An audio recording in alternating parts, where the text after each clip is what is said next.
Given a surface that is the portion of this plane lying in the first octant of R3, we're asked to find the flux when this vector field is passing through that surface. We're also told that we're to consider this with an upward orientation, which means that in our calculation, when we find a vector that's perpendicular to the surface, we want to make sure we're choosing that perpendicular vector so that it's pointing up or out. Let's begin with a sketch of our surface, and this plane x plus y plus z is equal to 1 will have the ordered triples 1, 0, 0, 0, 0, 1, and 0, 1, 0 as points on the plane.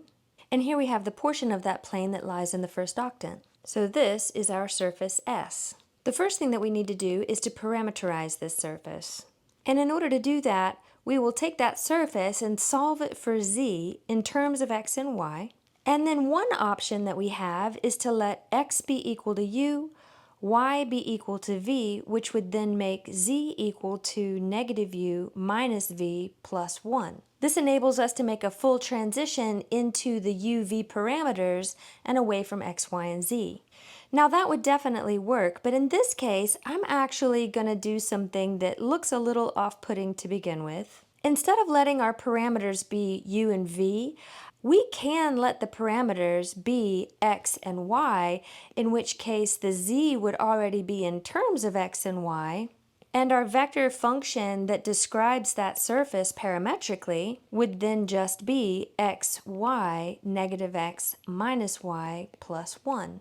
Letting x be x and y be y seems a little weird and unnecessary, but the point in doing this is that we're able to parameterize our surface as a vector function instead of the scalar function z that we started with. Let's recall the flux integral is symbolically expressed like this, but the way that we're actually going to calculate this is that we're going to take our vector function with the parametric equations plugged into it and dot that with the cross product of our first partial with respect to x, cross first partial with respect to y, and then we integrate over some region, we'll call that d. So now that we have parameterized our surface, we need to find those two first partials.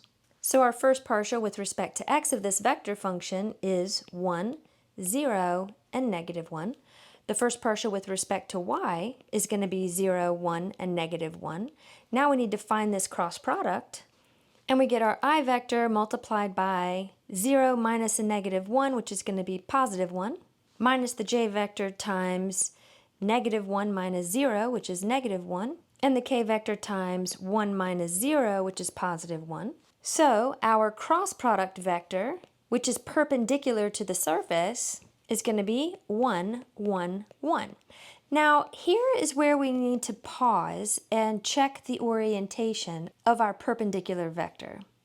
This vector that we have, while it's not a unit vector, it is in the direction of that unit normal vector. And back up here in the declaration, it said that we wanted to have an upward orientation for this flux, meaning that the normal vector that we choose needs to be going generally up and out, as opposed to being perpendicular to the surface and going back and in. Of course, there's two ways to be perpendicular to this plane, and we're asked to choose the up and out direction. Now, our cross product vector turned out to be 1, 1, 1, and if we pick a point here in the plane and we go one in the direction of x, one in the direction of y, and one in the direction of z, we see that we do have a vector that is coming up and out. And so our perpendicular vector is correctly oriented. If we wanted negative orientation, all we would have to do is distribute a negative into that perpendicular vector and continue working with that one instead. But our perpendicular vector is moving in the correct direction, so we're going to continue working with it. We're looking now at a double integral of our force field dotted with this perpendicular vector, and then we're going to integrate over some domain region. Now it's time to put in this force field, and if we had changed it to u and v, we would want to substitute those uv parametric equations into this force field at this point, but we actually left our parameters as x and y, And so we're using the same xy version of that force vector from the beginning of the problem. Our force vector in terms of x, y, and z is this, but we actually are going to need to plug in the z parametric equation. We do need it to be in terms of entirely x and y, so we'll plug in negative x minus y plus 1, and for the z coordinate, so that this first component will be parameterized in terms of the x, y parameters that we're using. So here we've plugged the z parametric equation in for the first component of my force vector. The second component was the constant -4, and the third component was the y parametric equation, which we've just let be y. Now we dot product that with the perpendicular vector that we're using, and we integrate all of that over some domain region. Now before we calculate this dot product, let's clean up our force vector and call that 3 minus 3x minus 3y, -4, and y. That'll make our calculation a little bit cleaner. The dot product is going to be first component times first component, plus -4 times 1, which is -4, plus y times 1, which is y, and we've not yet declared our order of integration. One more simplify step, and then we'll talk about that. So we have -1 minus 3x minus 2y, and now it's time to talk about our limits of integration. Now the benefit of letting our parametric equations stay in terms of x and y is that we're now able to just graph this in terms of x and y, which is nice because now we can think about that xy region in the floor of our three-dimensional space as being that domain. So we can just stay in the xy plane and not have to map from a UV plane. We can now think about a tiny rectangle that we can either float up and down first, or we could float it right and left and integrate with respect to x first. We are going to need the equation of this line, which is y is equal to -x plus 1.